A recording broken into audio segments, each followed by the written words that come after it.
You're listening to the Marriage Clinic Podcast, a podcast on love, marriage, and personal development. Our purpose is to inspire and equip you with knowledge and skills to enable you to have lasting and fulfilling relationships. Now, your host, Joshua Margaret.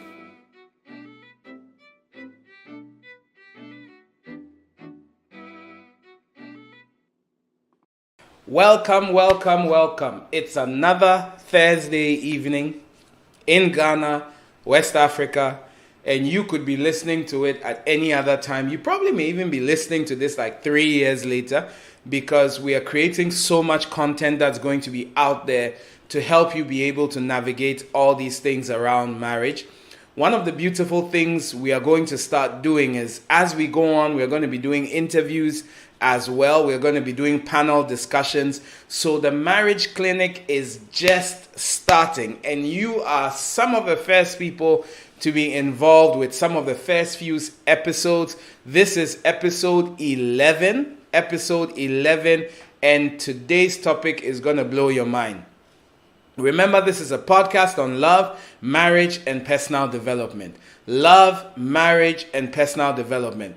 I hope to help you in having a fulfilling relationship and also help you navigate all these things that have to do with relationships and love and everything. And I am your host, Dr. Joshua Mogri.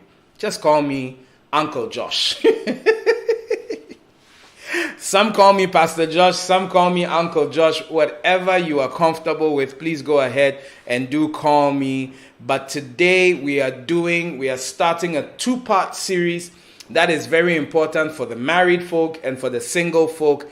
And I've chosen to call it by a title of a book I loved reading so much, which is Love is Not Enough. Love is not enough. Love is not enough. And if you're looking for a subtopic, I'm going to tell you 10 things older couples wish they knew earlier. You know, I heard this question. If you could go back to the age of 18, let's say there's a time travel machine and you could travel back to your 18-year-old self and you could tell your 18-year-old self only one sentence, what would you tell your 18-year-old self? And this is us doing time travel. We are looking at what older couples wish they knew and how it would have affected their marriages if they knew these things. So welcome to the Marriage Clinic Podcast. Remember our verse for the week, Bible verse. I love the book of Proverbs. It says, Proverbs 19:14 says, houses and wealth are inherited from parents, but a good wife is from the Lord. Let's get into this. Number one, 10 things older couples wish they knew early. Number 1, they wish they knew that love was not enough to sustain a marriage. Look, love is important. Never marry somebody you don't love. Listen to me once again. Do not marry somebody you do not love. Make sure whoever you're choosing to marry, you love the person to heaven and back. But remember that the feeling of love alone is not enough to sustain a relationship. Love is important, but it can't work alone. So if everything you are basing this thing on is love, no. Other elements come together to make a marriage work. So while you're dating, and for those of you who are dating, while you're dating somebody you love, make sure all these other things work. Because if they don't work, your marriage is not going to work. I'm going to give you a moment. If you're watching it on YouTube or you're watching it on Facebook or Twitter, please put in the comment section one thing you think a marriage needs apart from love that is also going to help the marriage work. Just put in one thing. Let me give you a few minutes. Type in one thing you think a marriage needs. But these are the things that a marriage needs apart from love. Good communication.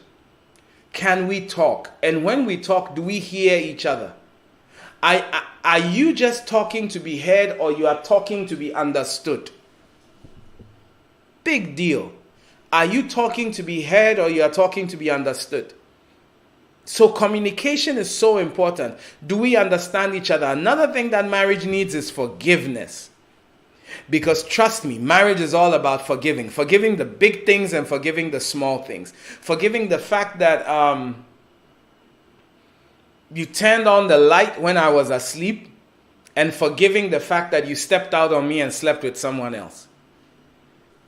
Big things and small things. Forgiving the fact that you were late to pick up the kids, and forgiving the fact that you blew all our money on an investment that somebody who was behind a keyboard has run away with. Forgiveness. Trust. Trust is another one. That's another big one. Another big one is trust. Trust. I should be able to trust you. I should be able to turn my back on you. One of the reasons why we tell young couples that, you know what, don't start having sex before marriage. And I hear them all the time. They're like, hey, well, Pastor Josh, you're coming from a religious point of view, and you see where the world is today, it's allowed. But one of the major things that premarital sex does is that it breaks trust. Why? You couldn't prove to me while we were dating that you could be celibate. How can I trust that you will be celibate now that I'm all the way in Ukraine studying and you are in Kenya? Trust. Another thing that marriage needs is selective blindness. In marriage, if you talk about everything you see and you argue about everything you see, you'll never be happy in marriage. Sometimes you just need to be selectively blind to the faults of your partner. And you also need to be selectively blind to the beautiful ladies and handsome men out there. Because the day you marry, you will find a lady more fine than your wife, and you find a man more handsome than your husband. The person you marry will never give you 100% of everything you're looking for, but they should be able to give you 70 to 80%. So if you're not selectively blind, you can't make it in marriage. Compromise. I want to go back to school, but the kids are young. What are we going to do? I have to postpone going back to school for the kids so I need to give these kids another 5 years before I can go back to school. I want to take a job out of town, but I can't leave my wife as a single mother, so I have to forgo the job to keep the family unit together. Marriage is about compromise. Compromise in the big things and compromise in the small things. I don't feel like eating spaghetti today, but he likes spaghetti, the kids like spaghetti, so we're eating spaghetti. Compromise. And a big one is praying together. A couple that does not pray together will struggle. You need to be able to pray together. And one of my favorite is laughter. You need to be able to, in Ghana we call it fooling. In other countries they call it joking around. But if you can't fool, and I'm using that word, if you can't fool in front of the person you love, then some of you are so uptight. You speak to your wife in Shakespearean English. Oh, thee, my wife, why don't you come to the table? But you should be able to joke around. You should be able to play music. You should be able to dance. You should be able to laugh at yourself. There should be laughter in the home. So the first thing you need to understand is that do not assume that love is enough. Number one, love is not enough. All these other things and more I have mentioned are needed. Marriage takes a whole lot more than love. So if you're a young person out there approaching marriage, or you are already dating, or you just started marriage, remember that you will not always feel love is broken into different forms. We have eros, we have agape, we have all these kinds of love. But you will not always feel that. And you hear people say, I've fallen out of love with my husband. No, you haven't. You've fallen out of the feeling of love. And love is not a feeling. That's another subject for another day. Number two, things that older couples wish they knew before they got married. Number two, they wish they knew that marriage is not 50-50. When I was getting married, I had a gift, and the person had written in the card that I want you to understand that marriage is 50-50. If you give your 50% and your wife gives her 50%, this marriage is going to work. And at that time, I thought it would work, but then I realized that it was good advice, but it was not sound advice. You know, there can be good advice that's not sound. Like good advice like, hey, why don't you marry him for your papers? And when you get your papers, you can come and take me as your wife. So someone will eat your chicken. As we say in Tree, they'll say, Obi rewa akoko. That's Tree in Ghanaian. It's a Ghanaian language. Marriage is not 50-50. Sometimes it is 90-10. Sometimes it's 100% and 0. Sometimes you are praying for your spouse that doesn't love you any longer. Sometimes you are loving your spouse and taking care of your spouse who has fallen out with you, and you have to win the person back. Sometimes financially, you have lost your job, she is still working, so it's not 50-50 financially. It's 100 on her side and 0 on your side. And sometimes, for one reason, gynecological reason or another, she can't have sex. So that's like 0-0. But hey, who am I to say? What you need to understand is that there's always going to be, you are never all going to be giving the same. In my marriage, we've never given the same. There are times I'm all out and I have to draw her in. There are times she's all out. So it's not a 50-50. Do not get into marriage thinking it's 50-50. And if you always say, and I see people do this all the time, if she meets me halfway, I mean, people come to sit with me, they need counseling about an issue, and you ask them, so what's going on? How do we deal with it? If only he's willing to meet me halfway, or if only she's willing to meet me halfway. I've got news for you. They don't meet you halfway. You have to go all the way. All the way. To love and to hold. In sickness and in health. In good times, in poverty and in abundance, till death do us part. Sometimes a person is going to be sick and you're going to have to take care of the person for a couple of months. So marriage is not 50-50. Marriage is not 50-50. You give your all and you keep giving your all and then you give some more. All right, it brings us to number 3. My name is Joshua Mogri. If you just tuned in, this is the Marriage Clinic podcast, a podcast about love, relationships, and marriage, and personal development. And today we are talking about things older couples wish they knew early. I wish I knew some of these things when I was getting married. So you are lucky. If you are single and you're watching this, I clap for you. You're so lucky. Or you're so blessed. People of faith will say you're so blessed. You're so fortunate. Because these things, sometimes we don't hear them well enough. Number 3, the third things that married couples wish they knew is not to make their children the focus. You see, I can see the wheels turning in your mind right now. And you are going, Pastor Josh, are you sure? I can just hear you. Are you sure? You see, these children are very important to me. And you see, I hear people say, I love my kids more than I love my wife, or I love my kids more than I love my husband. It's a mistake. The best way to love your kids is by loving your spouse 100%. I tell my kids all the time, I say, look, you guys are temporal tenants in this house. You're going to be leaving.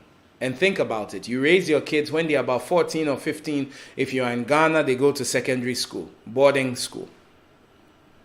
From the moment your children go to boarding school, they never are continuously in your house till probably after university. If things go well. Because they go to boarding school for 3 years or 4 years. They come home for a couple of months. They get their grades. They go to uni. And most often they don't like to go to uni in the same city that you are in because they want to be free. They go to uni, they get posted for national service. So you have the kids with you permanently till they are 14. And from that time onwards, it's a sandwich program. Education has them for a while, you have them for a while. So let's say you have 3 kids that are spaced 2 years apart. And you use the first 17 years of your life focusing on only the kids and not on the marriage, not on the two of you, not on your communication, not on going on vacations, not on having fun, not on celebrating each other's birthdays. And then all of a sudden, these kids are out of the house.